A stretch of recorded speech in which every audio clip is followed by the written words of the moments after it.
Welcome to Vetted. Today, I'm honored to kick off this series with someone whose work and presence I've come to deeply admire, Benjamin Pomerance. I first met Benjamin in February 2024 at a National Association of State Directors of Veterans Affairs conference, thankfully better known as NASDVA, because otherwise I'd trip up over that name every time I had to say it. From that very first encounter, I saw what so many others in this field already knew. When Benjamin is in the room, people listen. His presence at NASDVA conferences is unmistakable, and the commitment he brings to every conversation about veterans and their families is nothing short of remarkable. What makes him unique is that he never hesitates to ask the hardest questions, and he asks them to the people in the best position to answer. I've watched him engage directly with the former VA Secretary Dennis McDonough and the current Secretary Doug Collins, with former Deputy Secretary Tanya Bradshaw and the current Deputy Secretary Dr. Paul Lawrence, always respectful but never one to mince words. That courage, combined with his legal mind, makes him a powerful voice for veterans. Benjamin has been serving as Deputy Counsel for the New York State Department of Veterans Services since 2014, where he is part of the executive leadership team representing more than 700,000 veterans and their families. Over that decade, he has helped draft and pass laws that shape veterans' access to education, housing, criminal justice reform, and state benefits. He created New York's first ever appellate advocacy unit for veterans' claims, developed the Veterans Emergency Housing Fund for those at risk of homelessness, and spearheaded the state's first grant programs to support law schools assisting veterans. Benjamin has testified before both New York State Senate and Assembly, led the state's delegation to nationwide Governor's Challenge on veteran suicide prevention, and built partnerships with more than 80 organizations to expand services for veterans, service members, and their families. He's also a prolific writer and educator. His legal scholarship covers everything from veterans law to the U.S. Supreme Court, with dozens of published articles and book chapters. He literally wrote the book, New York's first comprehensive practice commentary on veterans and service members' law. At Albany Law School, he designed and taught the first in-person academic course on veterans law ever offered in the state. His work has been recognized with national awards, including the U.S. Department of Veterans Affairs Pillars of Excellence Award and multiple honors from Albany Law School and the New York State Academy of Public Administration. And here's something you might not expect. Benjamin is also an accomplished journalist and arts writer. He has published more than 1,000 features, profiling artists from Tony Bennett and Yo-Yo Ma to Joan Rivers and Brian Wilson. His work has earned him numerous first-place awards from the New York State Press Association for both feature writing and arts coverage. That ability to capture human stories, whether in a courtroom, a classroom, or on the page, is part of what makes him so effective in veterans advocacy.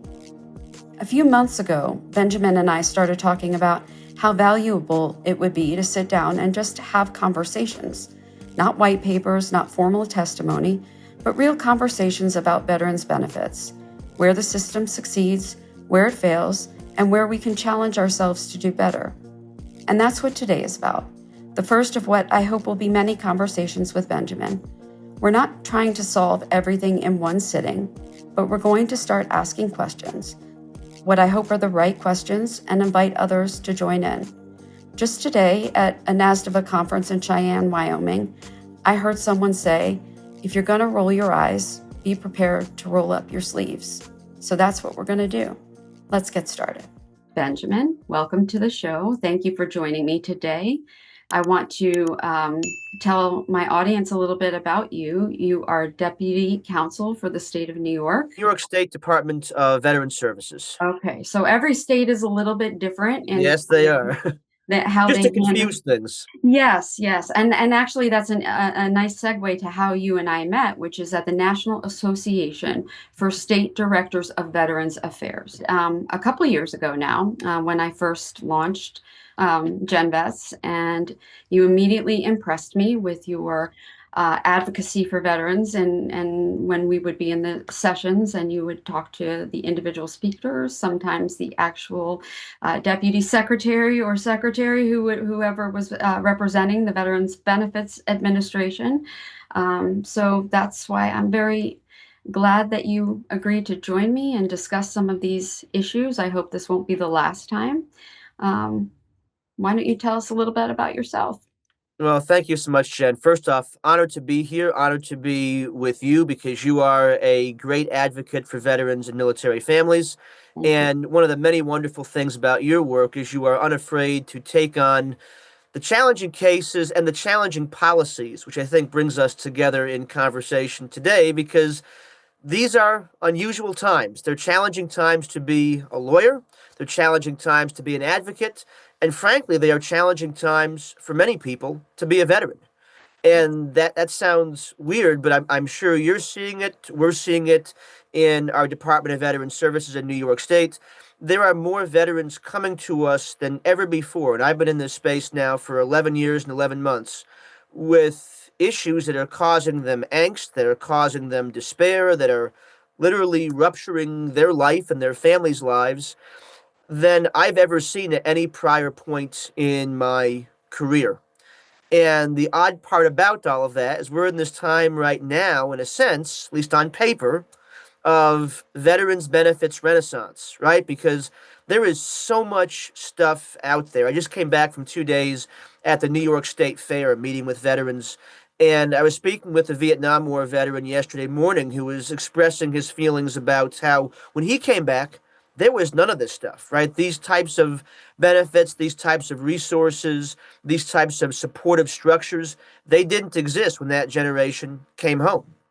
And so he was saying how wonderful it was from his vantage point that these changes have taken place.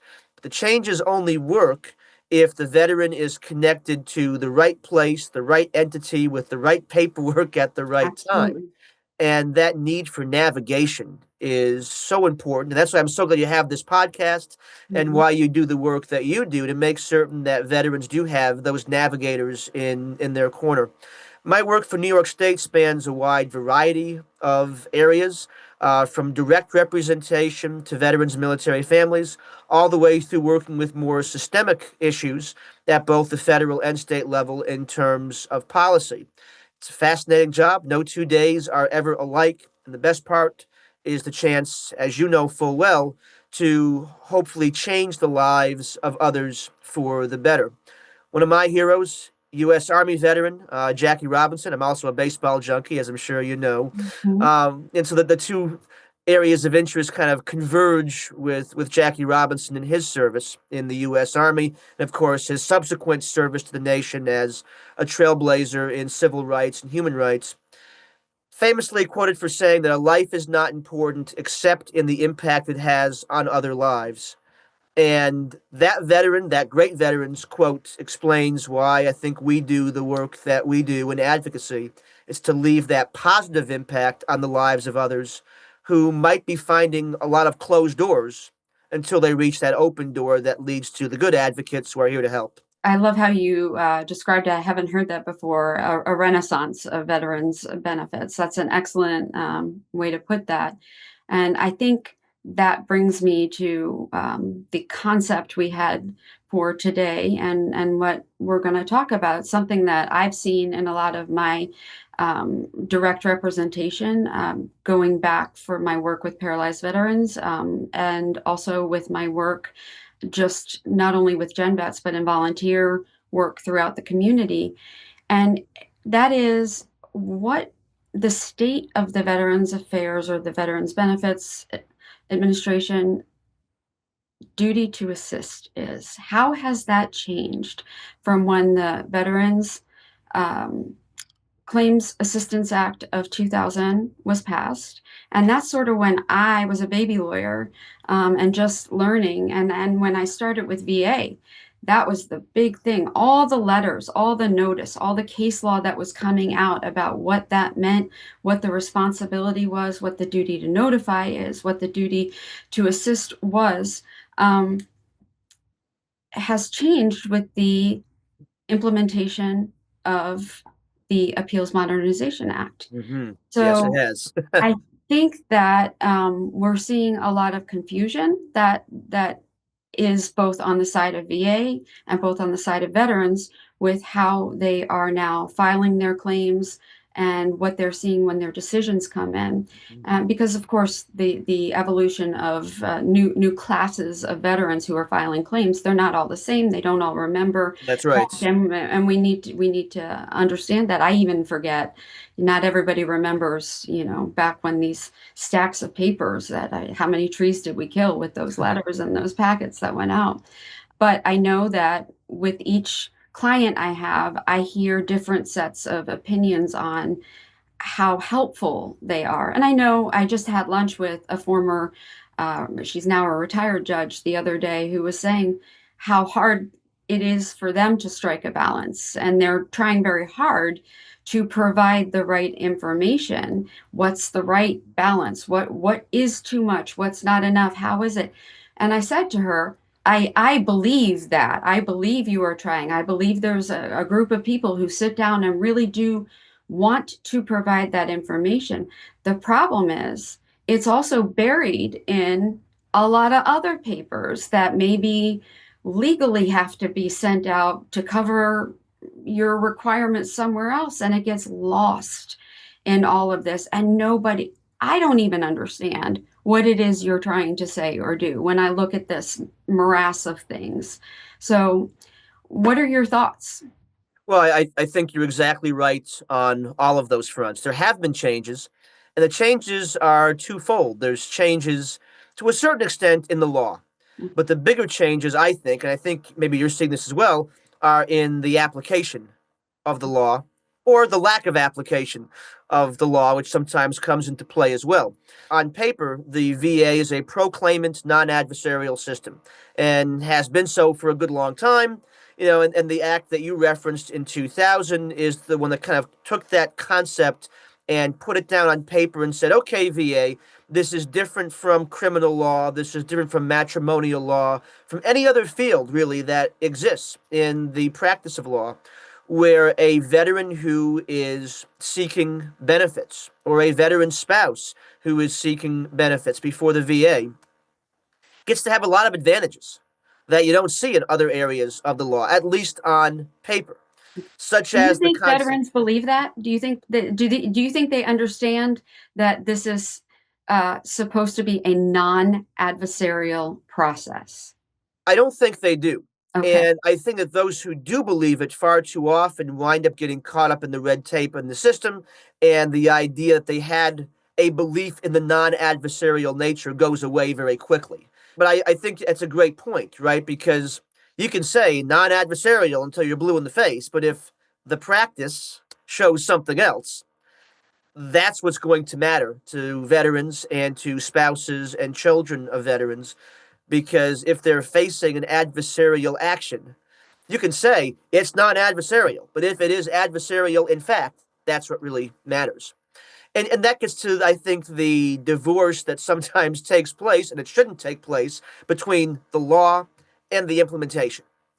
Because if it is proclaimant and non adversarial, if veterans in fact do have the due process rights that they are supposedly guaranteed by cases going all the way back to well before 2000, right? By the U.S. Court of Appeals for Veterans Claims saying, yes, you do have these due process rights protected. You do have a property interest in your benefits. You cannot be divested from them without notice and opportunity to be heard. All those nice, lovely, flowery things. If the practice shows something else, that is where you get, understandably so, the cynicism starting to set in of veterans contacting folks like you or me saying, I think the VA's mantra is delay, deny until we die. Right? And it's difficult sometimes to push back against that when you do see these unreasonable delays, when you do see correspondence showing up from VA in boilerplate letter format saying, here's a whole bunch of stuff we think you should know. And you wade through all 10 pages of it, and none of it has the slightest resemblance to the actual case that this veteran brought. That's where you get veterans becoming discouraged, upset, angry. And you know what? I can't blame them, because if I were in their shoes, I'd be upset, discouraged, angry, etc. as well. And as their advocates, I feel all of those emotions too. I think that that raises a couple points. One is that very often the boilerplate becomes overwhelming. Very often now it's flat out wrong. That's There right. are cut and paste from different. I sometimes I think it's an entirely different appeal or claim that I'm dealing with. This year alone, I would say I've looked at 15 of those within my own clients, and it is incredibly discouraging. It's happened where I received an actual higher level review decision where the issues that were on appeal or on higher level review were changed, actually changed by the higher level review adjudicator. Which is never supposed to happen. No. And what's the alternative? And this particular veteran had already been fighting continuously since 2013. Absolutely. What my recourse was to call the 1-800 number. Hmm. I didn't have a number where I could call the office and say, I think we have a mistake here. Can we fix this? And even when I did call, I spoke to someone who was, not the supervisor. It worked in the supervisor's office, but the reaction wasn't what you might think, like, oh, we might be, we let's work on this. It's a quick fix. It was, you're going to have to appeal that. Right. And that's the exact reaction that I get as well when we pursue these issues most of the time. So a couple of things arise from that topic. One, once upon a time in a land not so Far, far from far, here, far. we had a system, right, that the VA provided for advocates, where there was essentially a 48-hour, like a cooling off period after a decision was made ready, before it went to the veteran, before there was that seismic reaction from a veteran who gets something that they know is dead wrong, right? The advocate got to see it first.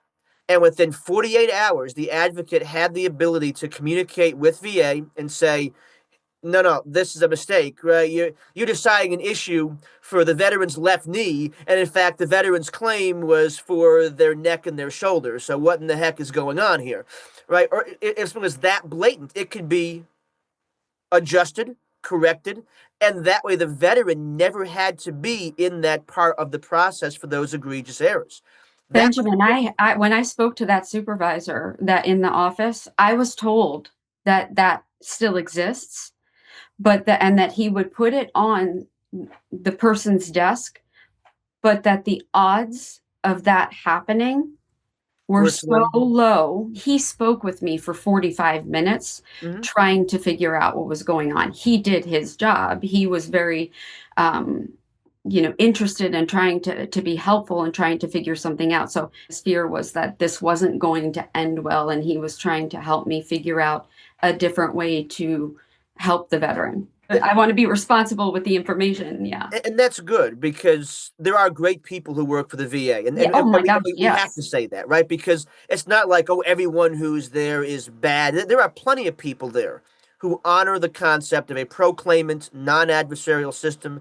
They're there to serve the veterans. They're there to do the right thing. So definitely, we got to put that out there. There's plenty of good people in the VA. My argument is that the majority of those who are in the position to be doing this work are trying to do it. I agree. The directives that they're being given, the expectations and the pressure is too much. You can't be expected to do the output that you're doing with the training that you're given, the level that you're given, and the numbers that you're being asked to put out. Because you're expected as a rater, for example, to look at an entire claims folder, to evaluate the evidence in its entirety, Right. and then to explain with a detailed reasons and basis and provide a rationale as to why you are denying. One of the problems that I see is inconsistency, right? And it's not even just inconsistency from regional office to regional office. It's from case to case, Mhm. right? It's a case to case issue where I will see, for example, one veteran file a claim for sleep apnea, secondary to post traumatic stress, and win that claim. First try, no problem. And I will see a second veteran file almost identical evidence for the same condition, right? Sleep apnea secondary to PTSD, and lose the claim initially, and have to fight it on appeal once, twice, three times, four times before they actually win it. Now that should not be. If this evidence is good for veteran A, it should be likewise good for veteran B. There's great discrepancy Mm-hmm. between each rater, it seems, as far as what they are viewing as acceptable levels of proof, right? And under this idea of a proclaimant system, it's supposed to be at least as likely as not, right? Mm-hmm. Meaning, as you know full well, but just for the audience hearing Mm-hmm. this, at least 50% likelihood, right? So again, the baseball junkie thing, we know in baseball, tie goes to the runner. In Right. veterans law, tie goes to the veteran. If you have equal evidence on both sides, the VA's job under federal law is that, okay, equal evidence gets resolved in favor of the veteran. Do I see the VA doing that consistently? Absolutely not. So that brings another interesting point up, which is under the duty to assist is providing medical exams.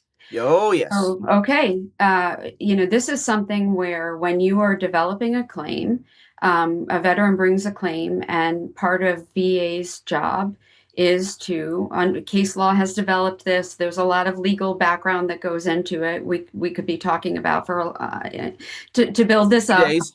It is something that VA will provide veterans a medical exam to help prove that their condition is what it is, that it's tied to service, that it is a currently diagnosed condition tied to service, or if they're applying for an increase in their currently diagnosed service connected condition, where it's at, what level of severity is it at. So VA will provide that medical examination so that that evidence can be obtained. And that is how we consider that the duty to assist in helping develop that claim. You have a claim where a veteran presents their own medical evidence. They've got their private doctor. They don't go to VA for all of their medical care. And they say, here's my claim. It is fully developed. I have provided you with the evidence that is necessary for you to evaluate it and tell me whether or not I'm entitled to the benefit, whether it's an increase or whether it's service connection. It is not necessary under federal law for VA to decide a claim if it does not have VA medical stamp of approval or a VA exam. Somehow, that seems to be a trend that is changing. We've gone from the last statistic I saw was roughly 50% to 55% on initial claims would need or require a VA exam. That's what would be spit out. The last one I saw was more like 85%, 88% are just being automatically scheduled for VA exams. And that's when they have provided their own evidence supporting their claim. A lot of people say, well, how are you supposed to judge if they're lying or they're not? That's not the way this works. It's a proclaimant system. It's not VA's job to catch them or, now that's not to say that they don't evaluate the credibility. That's their job. So if there's something that seems off or doesn't smell right, understood. But if there's not a reason to doubt the credentials, the fact that this is a treating provider for years, and why are we asking for additional VA medical exams that cost lots of money to the federal government? Doge. Excellent question that I think Doge, if they were serious about the concept of governmental efficiency, would have and should have answered, right? Because these are big contracts that the VA has with the companies that provide the so called medical experts for these compensation and pension examinations. And if the exam is not necessary, the taxpayers of the nation should not be paying money for the exam to take place, right? They're So huge they're and huge, they're expensive. they're expensive, and they also cause further delay and further frustration, and unfortunately, far too often, further error in the claims process. I mean, just in recent years, we had a veteran in New York State who went in for a PTSD exam that was conducted by a board certified urologist reading off a script, not exactly providing the best possible analysis on the presence or absence of PTSD. We had a veteran who served in Vietnam who has Parkinson's disease, right? A presumptive condition linked to agent or exposure should be a gimme. He was sent in for a compensation and pension exam despite two groups of neurologists verifying in the initial claim submission, right? To your point earlier, yes, this man has Parkinson's. They made him go to an exam anyway. And what did the examiner say?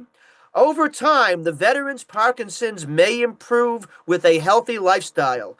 If only that were the case, right? I'm sure the veteran wishes that that were true, but in reality, that's not going to happen.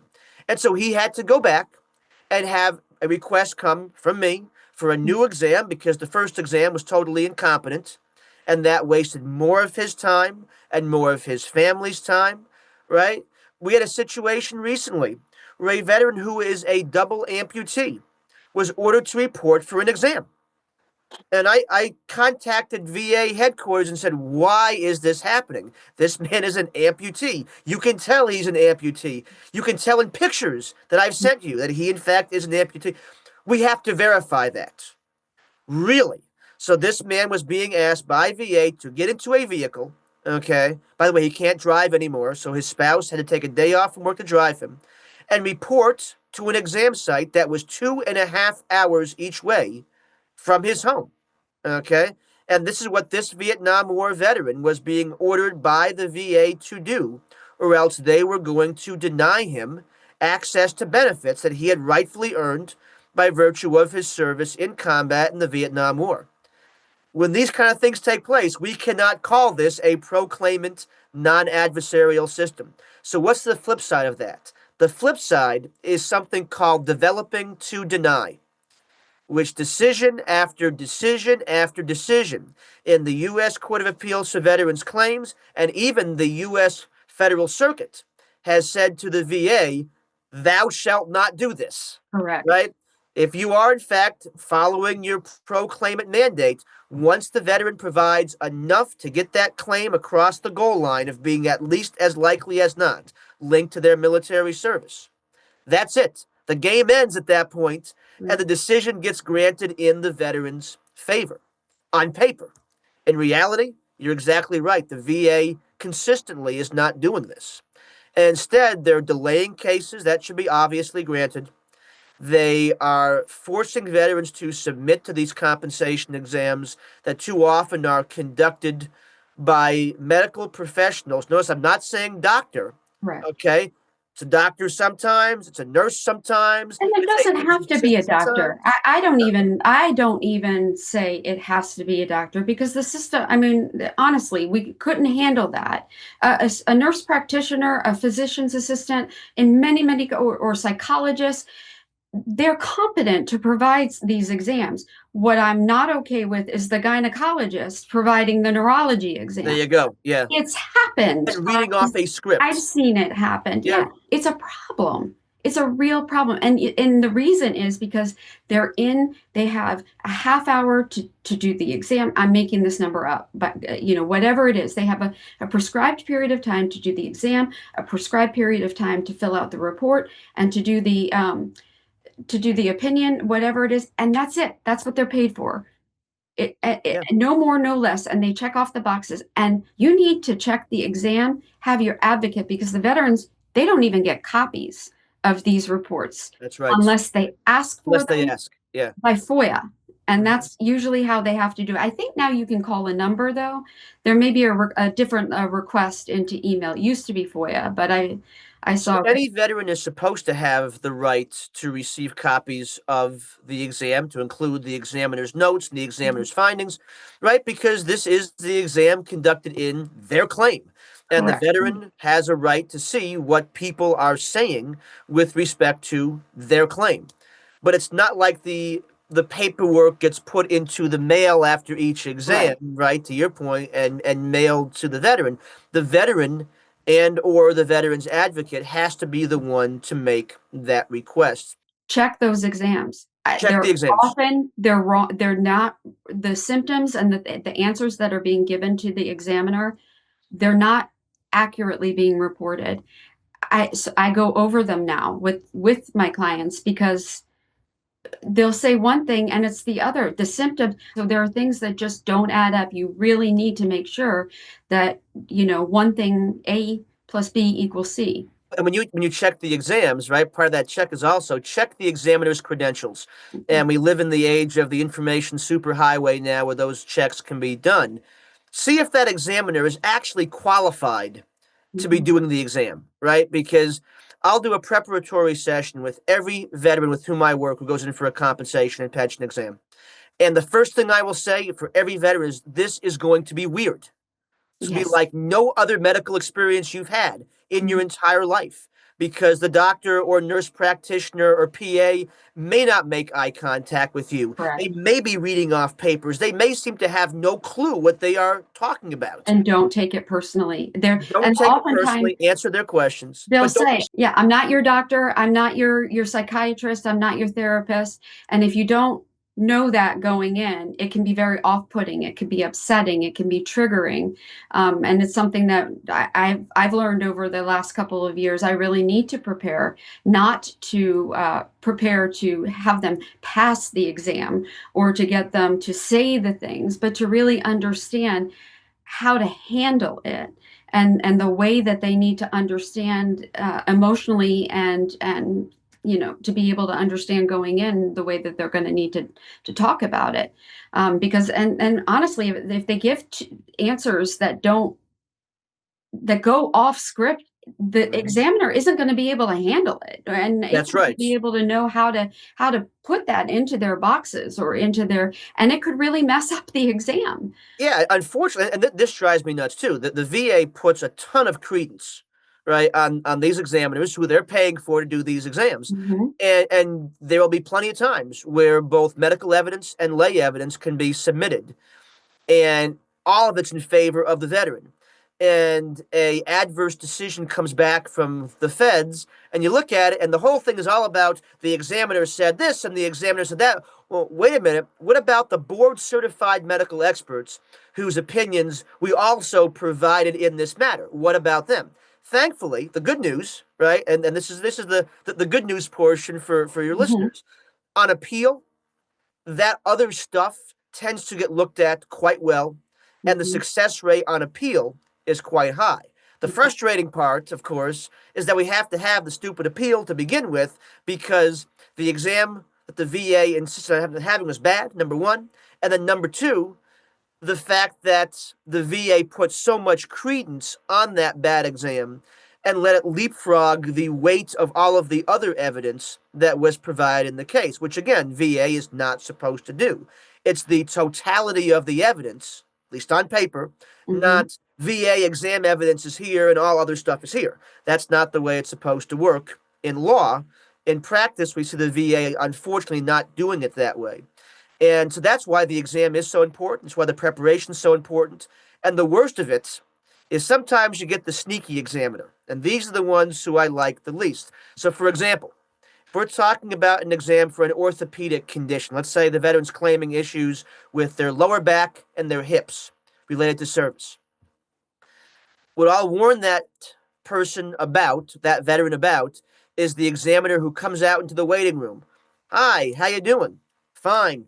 Come with me back to my office. And the examiner starts walking at a fairly brisk cadence. And that veteran who was taught in the military, part of their military ethos, you keep up with that person who is in authority, right? Like a doctor, a medical professional would be in that situation, is trying to keep pace with that examiner. Now, it hurts like heck as they're doing that, but they're still doing it. And when they get to the exam room, what's the first thing the examiner writes down? Veteran walked at a brisk pace with no obvious and outward signs of discomfort. Claim for orthopedic conditions, therefore, should be denied or lowballed due to lack of any apparent severity. with respect to that condition of the lower back and the hips, right? I've seen this happen. Even really innocuous things like, hey, sir, how you doing today? Ma'am, how you doing? Oh, I'm fine. Right? Common offhand remark we make when people ask how we're doing. In the context of the exam, what does the examiner write down? Veteran says she is fine. Veteran says he is fine. Right? And so if you're filing for, let's say, PTSD, that now gets used against the claimant. Oh, their outlook is optimistic and their projection for their life and their self-esteem is great because they said they are fine. It's weird little stuff like that that unfortunately veterans have to be on their guard against in comp and pen exam compensation and pension exam situations. And the VA folks get mad at me when I say this and they say, no, our examiners don't do that. They're not sneaky. They don't hide the ball. Sorry. As a practitioner, I've seen otherwise, and I've seen Yeah, it and far too often. unfortunately, so have I. And Yeah, it does happen. There are many who don't, but there are those that do, and it happens. And you have to acknowledge that it happens. It actually happens. happens quite often. So because again, I'm a small fish here, and if I'm seeing it often, it means it's happening because there are so many others. If my percentage is so small and I see it, that can't be a coincidence. Well, the one other thing to your point about checking credentials, it's very important that you raise that objection to credentials immediately, because if you don't raise it initially, you waive the argument on appeal. That's something that was recently brought in, recently, but I'm getting old, time passes. A few years ago, if you don't raise that argument, you waive it on appeal. So you need to make sure it's raised when you argue it, or you won't be able to raise it at the Court of Appeals. And that's yet another challenge that veterans face, right? Because the examiner is not advising them, hey, if you think my exam was lousy, go out there and challenge it. Mm-hmm. And I've had veterans, 10 years after a faulty exam took place, talk to me all about the exam and how terrible it was and how they asked these questions that made no sense and they were uncomfortable and this and that. Another thing we hear about far too often, again, on the orthopedic side of the house, is making veterans do things past the point of pain, Yes. right? Twist side to side, bend forward. Oh, that's all you can do. Are you sure you can't go any farther? And when you're saying that to the person who served, 15 years as an infantryman in the Marine Corps, and they're hearing that, well, of course they're going to try and push on past the point of pain. They've been taught to do that in their military service, and the examiner holds that against them. And so you hear about this stuff long after the fact sometimes, and the veteran says, well, I guess it's game over for me. I can't possibly raise any objection. But that's not necessarily true. So one thing you could do, even if all that time has gone by, even if the claim has gone final, if you can gather any kind of new and relevant evidence, you can at least reopen the claim, right, and take a second bite or a third bite or a 15th bite or whatever it is at the metaphorical apple and say, okay, we're going to bring this case to your attention again, VA. We're adding something new to the file that you have not seen before, and that is germane to the reasons why you didn't like the last filing, right? And make them take that second look at it or that third look. And you can do that at any point in time. I have helped veterans reopen claims 40, 45 years, even one case 50 years after their initial denial. Now, the key thing there, they do not get paid in that situation all the way back to the Right. original date of the claim. A lot of They can people at least get something. misunderstand that. Yeah, but people think that it will go all the way back. It is, only back to the date of your claim, unless you've been going for it the whole time and not without interruption. It is only when you reopen that claim. So it would be, as of yesterday, 2025, not going back to 1945. The other, when you talk about new and relevant evidence, it doesn't have to necessarily be something that's a tangible record That's or right. something. Talk to your service officer, talk to your advocate. A new argument, a new theory, a new something, that's new and relevant. It can be That's something exactly that right. we come up with. It's easier than you might think. And you shouldn't be intimidated by at least having a conversation with your representative about reopening something, because they might think of something that you haven't thought of. That's Things right. have changed.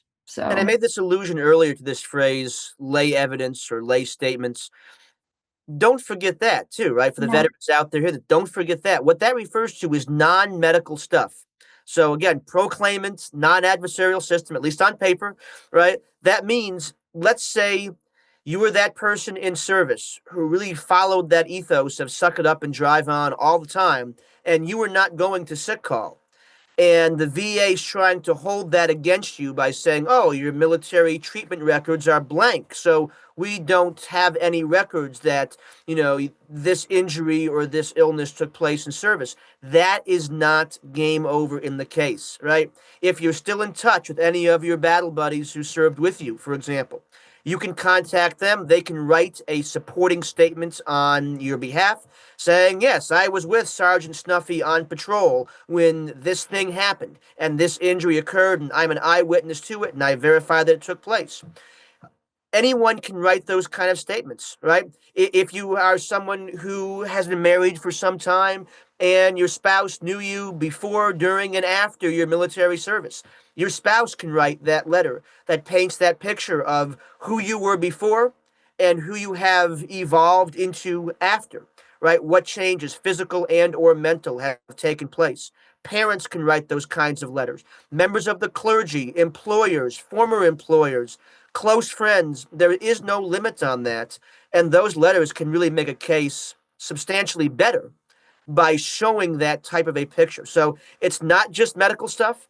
And even if your military medical records are blank, please do not think that the game is over. There's so many other ways you can prove that case.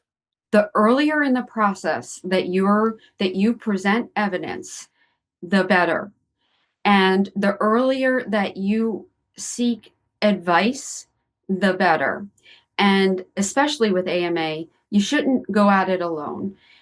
Get help from a VSO, a legal clinic, a VA accredited representative. And this can't be underscored enough.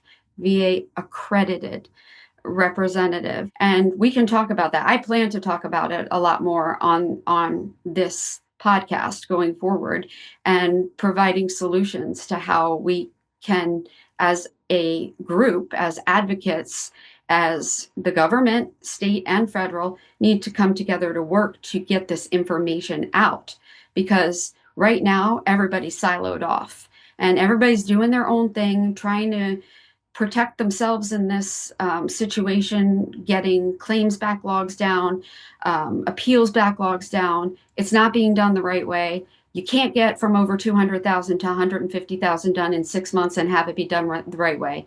I don't buy it. I don't think anybody does. And I'm sorry. I'm the biggest advocate for VA that's out there right now. And I'm devastated to hear people going up there and trying to sell that as if it's being done right, because I've been doing this and you've been doing this too long. And the veterans that I've been around they're not even listening anymore.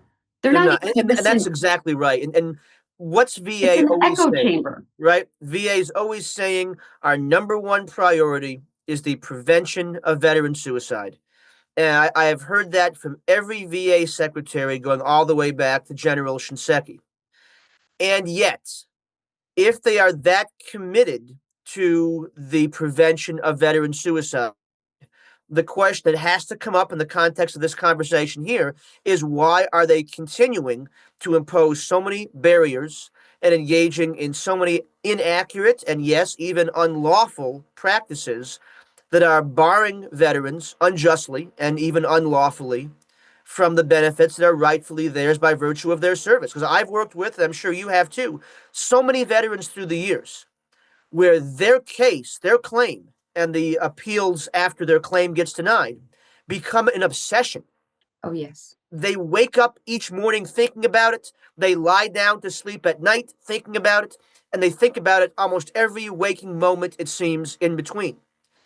That's not the way a veteran should live a happy and healthy and productive life. And they wouldn't be having to do so if the VA were not taking these types of cases that should be obvious grants, and the veteran knows they should be obvious grants, and putting that veteran through all the different ringers that we have talked about in the conversation this morning.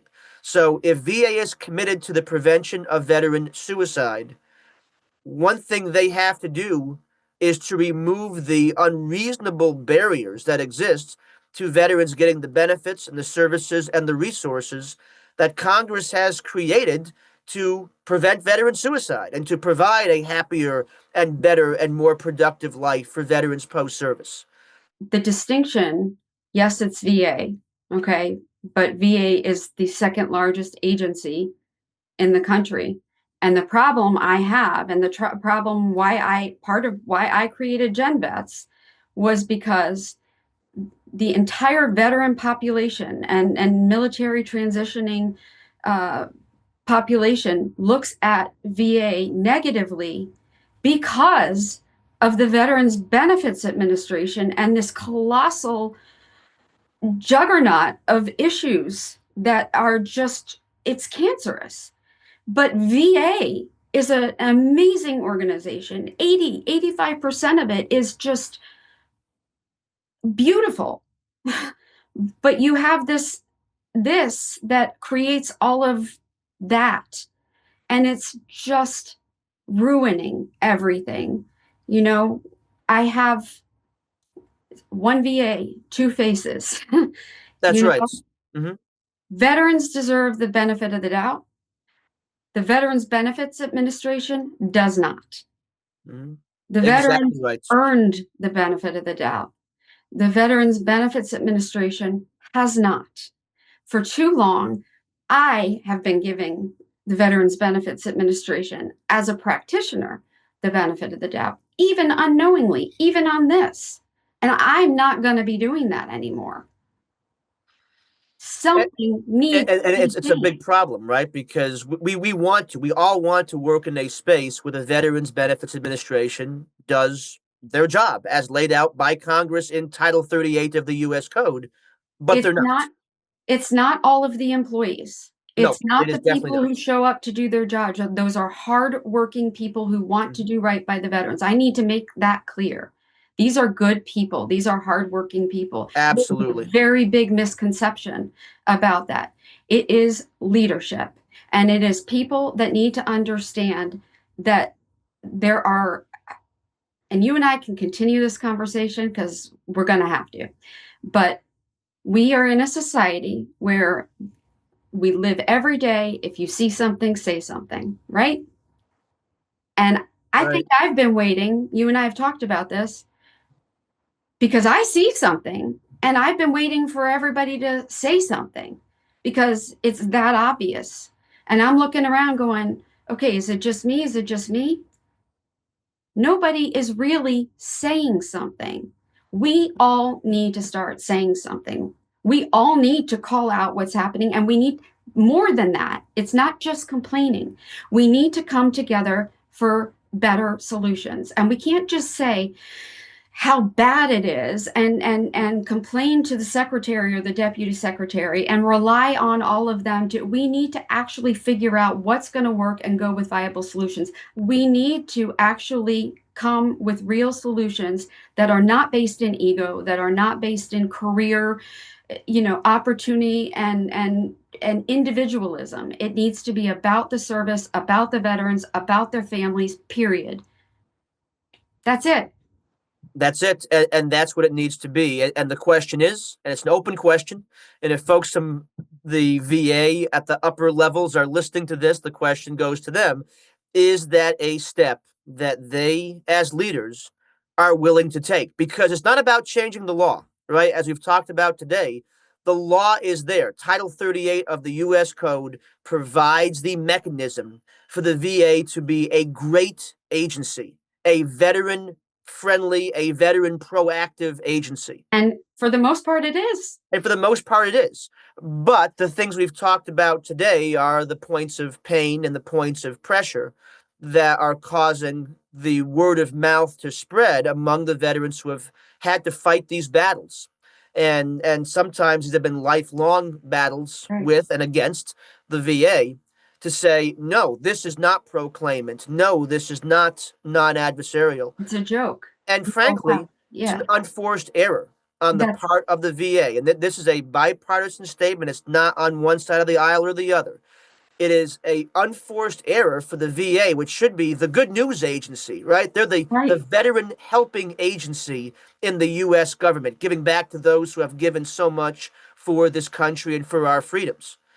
It's an unforced error for that to become sort of the emblematic representation of bureaucracy gone bad. There's no reason for it. The law does not set up that system to work that way. We just need leaders in the VA to not take the laws and distort them in ways that cause these problems that we're talking about here. It's funny for you to bring up the baseball reference. I'll match you on that.